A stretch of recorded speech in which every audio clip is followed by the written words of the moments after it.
ప్రియమైన సోదరి సహోదరులకు యేసుక్రీస్తు నామములో శుభములు. దేవుని యొక్క మహిమ మీ మీద ప్రకాశించునుగాక. ఈరోజు దేవుడు మనకిచ్చిన మాట కొరింథీయులకు రాసిన మొదటి పత్రిక 3వ అధ్యాయం 8వ వచనం.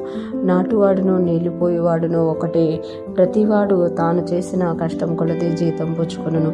ఈ మాటలు మనం కొరింథీ సంఘానికి పౌలు గారు రాస్తున్న ఉత్తరంలో చూస్తున్నట్టుగా చూడగలం. ఇక్కడ పౌలు గారు కొరింథీ సంఘానికి తెలియజేస్తూ, మీరు మనుషుల్ని ఎందుకు ఆధారం చేసుకుంటున్నారు? మీ దగ్గరికి సువార్త తీసుకొచ్చిన వారిని ఎందుకు ఆధారం చేసుకుంటున్నారు? నాటువాడిలో కానీ నీళ్ళిపోయి వాడిలో ఏమీ లేదు, కానీ సమస్తము చేయు దేవునిలోనే ఉంది అని తెలియజేస్తూ ఇక్కడ అన్నారు కదా, నాటువాడును నీళ్ళిపోయేవాడును ఒకటే అన్నారు. అంటే ఒక వ్యక్తి వచ్చి మీకు సువార్త చెప్పినప్పుడు వాళ్ళు నాటుతున్నారు, ఆ తర్వాత వచ్చిన వ్యక్తి మీకు మరలా వాక్యం చెప్పినప్పుడు వాళ్ళు నీళ్లు పోస్తున్నారు, మీరు ఎదుగుతున్నారు. ఎదిగినప్పుడు నాటబడిన వాళ్ళు నీళ్లు పోయబడిన వాళ్ళు కూడా ఒకటే. ఎందుకంటే అవసరానికి మీకు ఎప్పుడు ఏది అవసరమో అది చెప్పడానికి దేవుడి చేత పంపబడిన సేవకులమాట. అందుకే తాను చేసిన కష్టంకు ప్రతివాడు తాను చేసిన కష్టం కొలది జీతం పుచ్చుకును.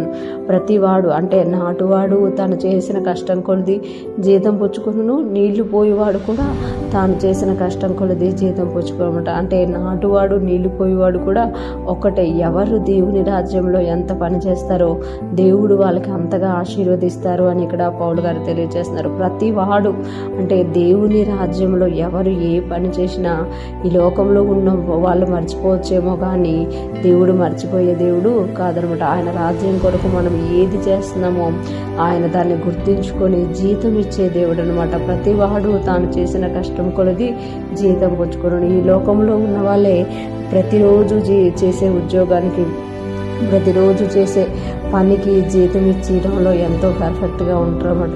అంతకంటే మన దేవుడు గొప్పవాడు, చాలా ప్రణాళిక కలిగిన దేవుడు కనుక ఆయన కూడా మనం ఏదైతే చేస్తున్నామో దానికి జీతం ఇచ్చే దేవుడుగా ఉన్నారన్నమాట. అందుకే నాటు వేసే వారికి దేవుడు జీతం ఇస్తారు, వాళ్ళు చేసిన కష్టం కొలది నీళ్లు పోసే వాళ్ళకి కూడా దేవుడు జీతం ఇస్తారు. ప్రతి వాడు తాను పడిన కష్టం కొలది జీతం పుచ్చుకుంటాడు. ఈరోజు ఫ్రెష్ మన్న వింటున్న ప్రతి ఒక్కరు జ్ఞాపకం చేసుకోవాలి, మన జీవితాల్లో కూడా మనము నాటిన నీళ్లు పోసిన దేవుని రాజ్యం కొరకు మనం ఏది చేసినా అదంతటిని బట్టి మనకి జీతం ఉంది అని ఇక్కడ పౌలు గారు తెలియజేస్తున్నమాట.